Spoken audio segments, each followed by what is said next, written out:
Hello, and welcome to your Pointers for Parents podcast, where we support parents with anxiety as it relates to teens transitioning out of the home after high school, whether they're heading off to the college campus, the military base, or simply residential interdependence.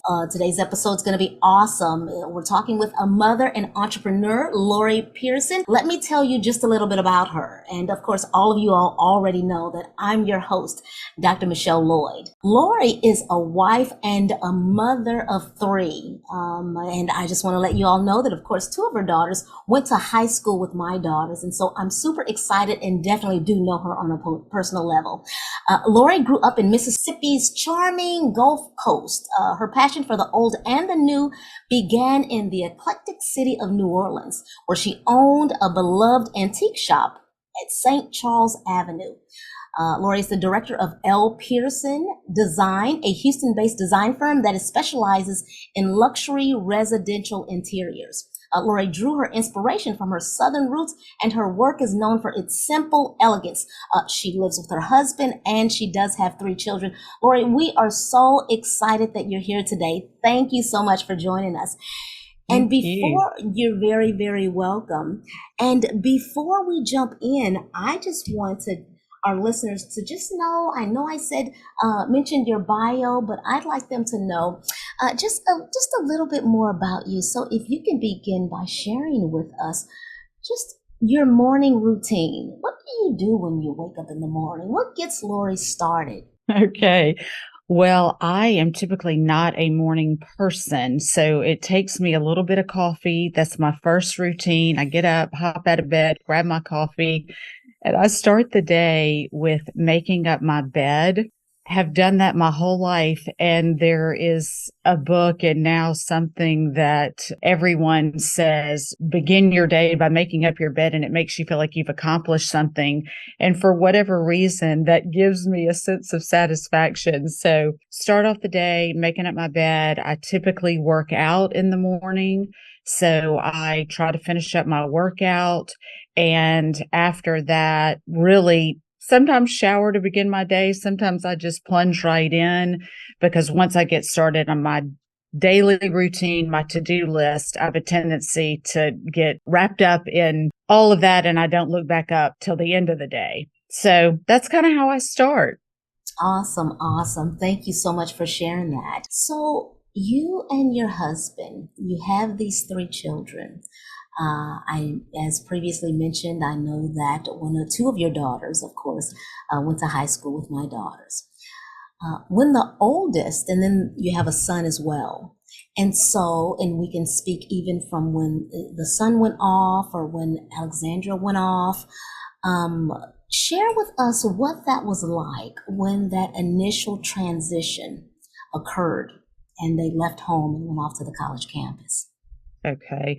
Well, obviously it's different with every child, and you live and learn, but you have this child that 18 years, 19 years ago, you began living for. Everything you did, everything you breathed, everything you said revolved around that child and getting that child to the point of going off to college or matriculating into being an adult. So you work and work and work. And honestly, up until the day I left Alexandra, was working to reach the point of her launching. I did not give the leaving her, the absence of her, the loss of her much thought until I'd finished her dorm room. I'd finished unboxing the last box. We had gotten her settled into her classes and where she was supposed to be. And you get all of that completed,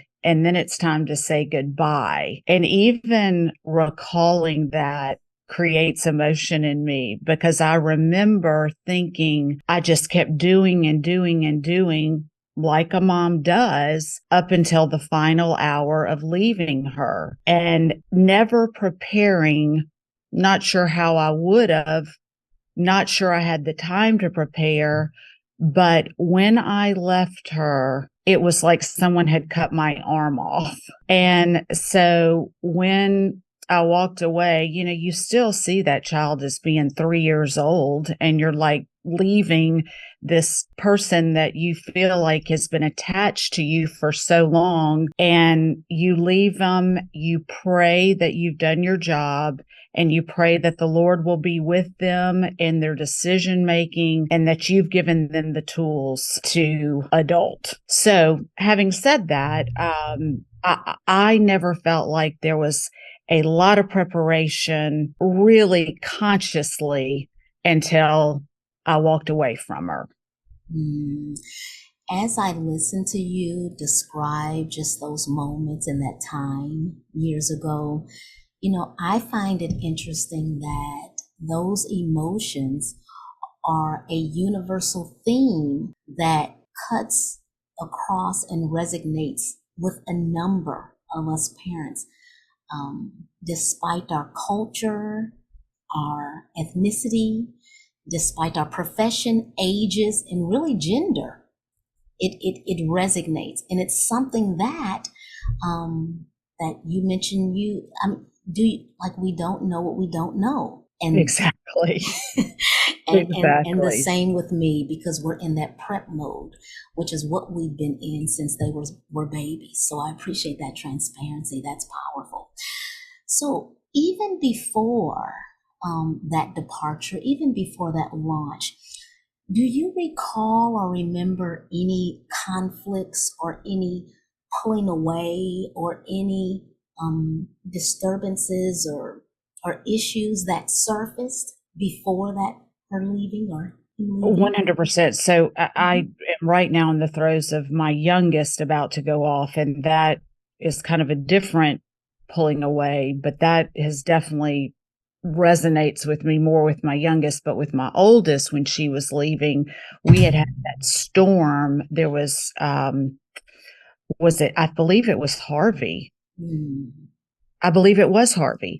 And there was a storm before she left, and all of her friends had already left in August, and it was September. She left later. She went to a school on the East Coast, so she left later than most of her friends, and she was so antsy to get rolling with school. And so there was a lot of angst, a lot of stress, and then Harvey came, and we couldn't get out of the city. And so that created even more angst and more conflict, may not be the right word, but definitely a sense of stress on her, because we were trying to figure out how to get her to school, how we were going to leave the city. The city was flooded, and she was just very, very, very anxious to get up to school and get this stage of her life in motion. As were we, but it really took more of a toll on her. And that was more of the stress or pulling away that I felt. And when you say pulling away, I'm feeling that more with my youngest now than I did with my oldest. But there was stressful event leading up to her leaving.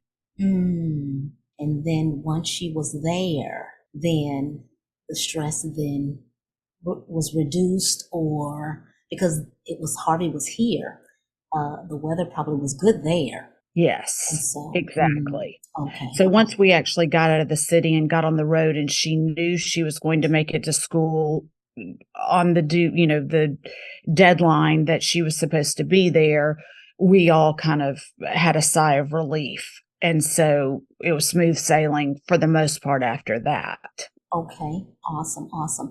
And so Laz here, so we'll talk about Alexandra in reference to the relationship now.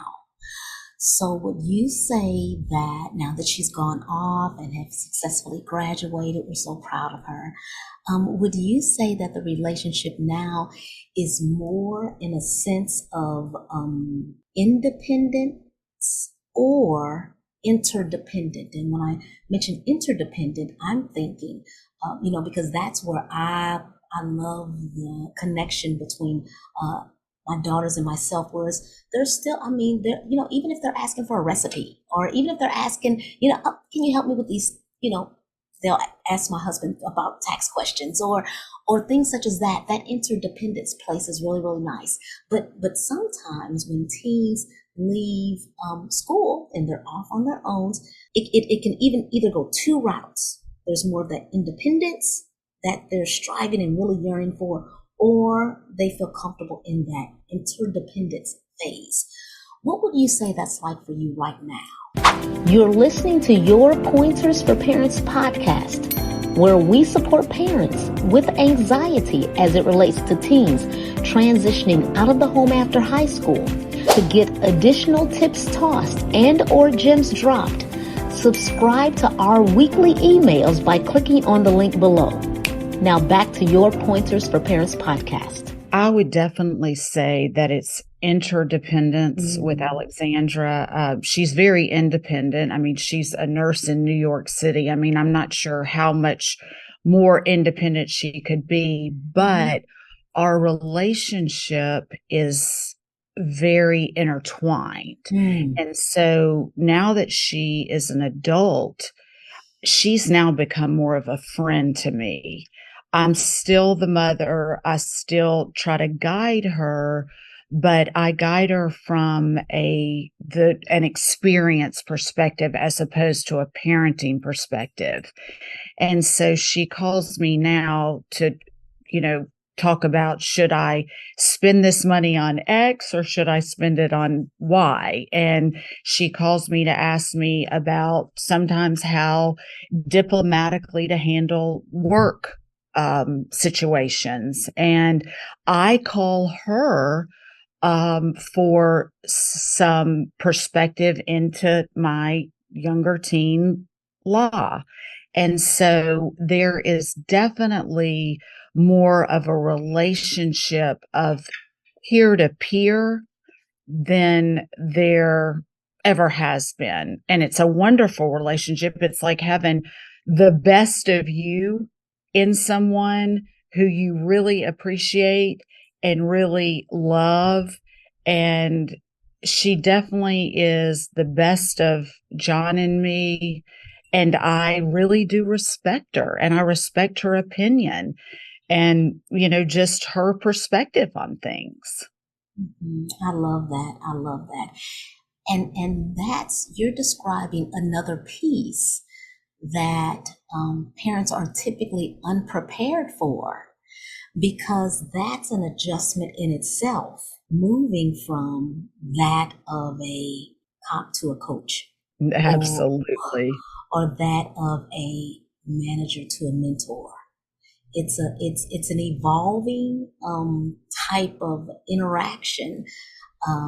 Whereas if we as parents can begin those adjustment phases while they're away and staying connected and in tune with them, then we're better for it when they've graduated. So that is so awesome. I love that description. I love that, those thoughts you just shared. So now that Law will be leaving at some point soon, and you are drifting into that empty nesting stage, you and that amazing hubby of yours.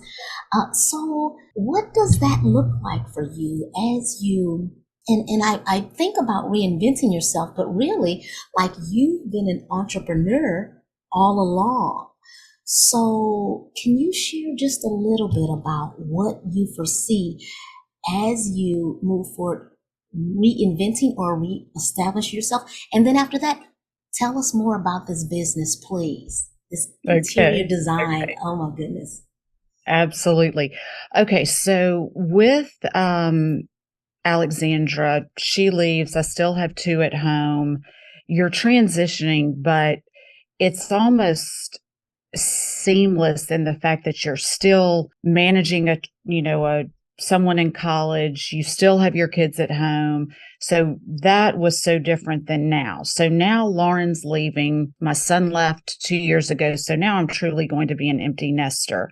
And I will tell you, for 20 years, I have dreaded my kids leaving. The thought of them leaving, you might as well have, taken my heart out, because I couldn't imagine being without my kids. I mean, they were everything to me and spent so much time. And, games, basketball, volleyball, baseball, everything, basketball, that all of my kids did. And so for that to halt and none of that to be going on, none of that to look forward to, because I did enjoy that. I mean, I know some parents felt like that was a lot, but I did enjoy going to the games. I loved being a part of that, high school community, and just we always had great teammates, and just the relationship that you and I established was so special, and I just love that aspect of my life. So now, Lauren, going off, all of these years I have dreaded it. What I have found is that the Lord does prepare you. I really, truly feel like He has given me a preparation for her to leave. And there's a couple of reasons for that. My business is expanding right now, and now I feel like I really will have the time that my business has always needed. Now I really will be able to put 100% of my focus on that when I am at work, because for the last 20 years, it's always been, okay, I'm at work, but if that phone rings and it's a child and they're sick or they require, a book at school or whatever it is that they needed, I was always available and ready and jumping. And then, of course, when they came home, it was dinner on the table, it was dinner as a family, and it was hunkering down again to do the same thing the next day. But now I find myself, I'm going to open a office location, which I've always officed out of my house because I've always wanted to be available for the kids. Now I'm opening a new location, and I am expanding my business. I've hired more people, and that for me personally has helped. But at the same time, and when I say the Lord prepares you, Lauren is ready to go. She is pulling away. She is ready to be independent. She's ready for me to stop parenting her every second of every day, because I don't care how old she gets. I have a tendency, I just want one last bit of wisdom on you. Let me, just tell you one last thing before you go out. Let me tell you one more time just to be careful. And the biggest thing that I think, the way I feel like the Lord has prepared me, if I have to wait up one more night until 1 p.m. for a child to get in, it will not be too soon for them to be out of the nest. So I get a decent night's sleep. So there is a holding on. You hold them so tight. You hold them so tight. And you want to keep them safe, and you want to do everything you can. And now it's time for them to go.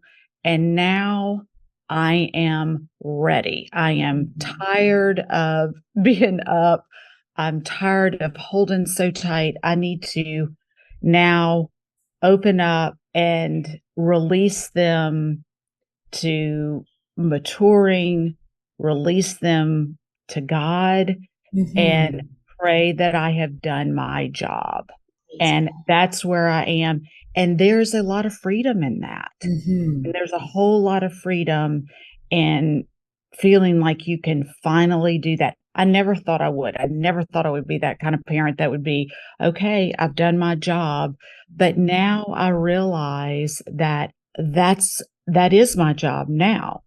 My job is to let go. That is so, so powerful. That is so powerful. And it could be that situations and circumstances are as such to help us as parents be able to release.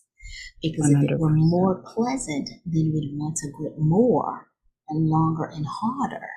Whereas 100%. If there's that slight tension here and there, then it helps us and prepares us emotionally, psychologically, all of that. Something else that could be helpful is any piece of wisdom that surfaces between now and the date that she launches. I jot that down, jot that down, jot that down. And then prior to her leaving, like a week before, I'd organize all of those thoughts in a nice orange letter. And so that way, when it's down on paper, then of course she'll hear your voice as she's reading those words. As you leave that in her hand when you're departing the campus. That's a wonderful idea, Michelle. I love that. And so between now and her leaving, as opposed to speaking it, where it may draw more and more distance, like, then you know that it's in that letter. And that she'll see it and she'll know it. And then you can walk away feeling good that all of the wisdom that she already knows and what she'll see and be reminded of. That's wonderful. I love it. She'll be able to embrace it. So you are such, you know what? We've had great conversations, whether it's on the bleachers, whether it's texting, whether it's organizing baskets for the team. Well, you are full of wonderful wisdom, and you just have a wonderful, wonderful piece and just way about you that's very special. Oh, praise God. Thank you so much, my friend. I so appreciate that. So listen, I'd like to just ask one further question. Oh, and then you know what, before I ask that final question, so, did you speak maybe just a little bit about your business? I'm seeing you mentioned that you were going to expand, but those curtains, listen, tell us about, is there anything you want to show us? If not, tell us about those curtains behind you. Listen, you are doing it. You're doing it, my friend. Well, I have this year felt doubly blessed because I have had a lot of good things happen, and I have great clients who are wonderful friends who have, but put their faith in me to help them with beautiful homes that are second homes in Florida. And I'm working on one in Aspen and another, big home here in West U that I've been working on. So I have a lot in the works and have hired, new people. So I really am feeling like not only am I entering a new phase of my life, personally, I'm entering a new phase of my business. So these draperies behind me are custom draperies that Pearson Design has done with beautiful fabric cut trim on them. And you see these pretty pillows. I love these pillows, which are 𝗬𝗢𝗡 fabric. And then my animal print pillows are 𝗖𝗢𝗡𝗕𝗥. So all my faves. Yay. Awesome. You had an antique shop at one point, born and raised in Mississippi, but you were in New Orleans. And so, so loving everything old and new. Absolutely. You can't be from Mississippi and, live in New Orleans without appreciating antiques.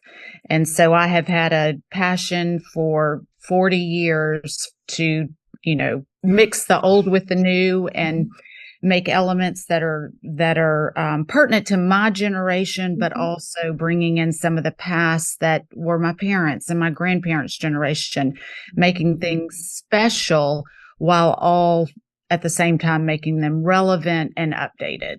I love that. So listen, listeners, you all can't be missed. Pearson Design. Listen, you can't be missed. Despite your age, you can't. So one final question, and then we will conclude our podcast. I see I can talk with Laurie all day long. And so tell us this. What piece of advice would you give to parents for the very first time? Their teen will be leaving in August, and this could even be for some listeners their teens are entering into their senior year right now. And so for the next school year, they're thinking, oh my goodness, and twiddling their thumbs. What am I going to do? There are ways to become prepared. So what advice would you give them, Laurie? Well, the biggest piece of advice, and this is something that my husband and I talked about a lot, these kids will mature. Their frontal lobe will develop. They are not who the Lord meant them to be at 18, but they will get there. And remember that they're not done yet, and that the relationship is the most important thing. Whether they're picking up the cups out of their room or picking up their laundry or abiding by every rule that you've set in the house is immaterial to the relationship. Keep the relationship intact, keep the relationship open line of communication, do everything in a loving way, as loving as you possibly can with someone that is irritating you by not following the rules. And remember, they will mature out of this. The relationship, if completely broken, may not, but they will mature out of it, and you want that relationship to always be intact as they do. That is impactful. And I was just jotting down some of these tips tossed and gems dropped. You talk about having the best of you in that teen after they've graduated from high school.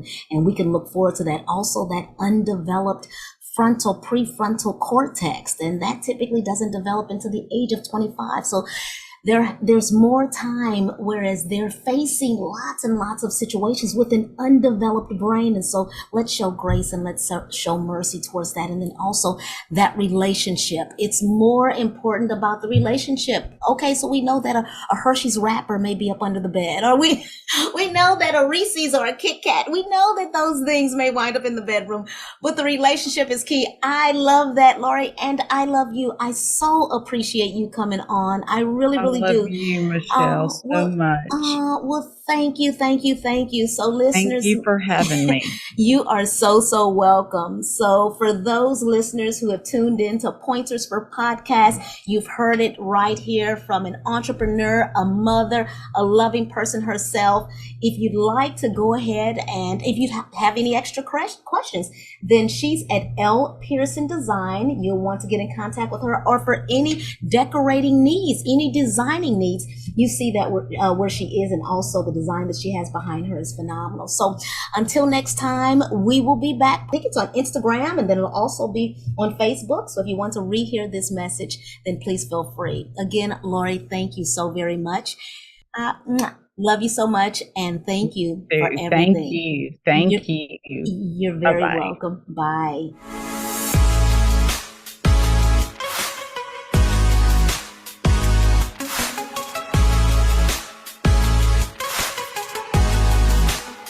Pointers for Parents Podcast.